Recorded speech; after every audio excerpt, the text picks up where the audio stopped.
আমারি কণ্ঠে তুমি তোমারি বাণী তুলেছ, বুকের দিরাজে তুমি কোরআনের স্থান দিয়েছ।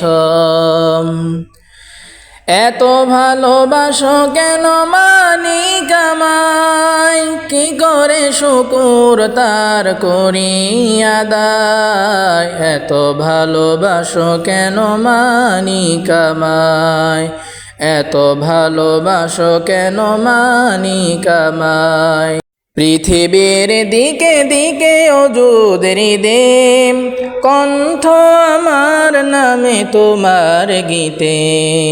পৃথিবীর দিকে দিকে অজুদের দেম, কণ্ঠ আমার নামে তোমার গীতে। তৌফিকে তোমার নিয়ামত বেশুমার, তৌফিকে তোমার নিয়ামত বেশুমার। বেনুয়ে পড়ে মন সিজদায়, এত ভালোবাসো কেন মানিক আমায়, এত ভালোবাসো কেন মানিক আমায়।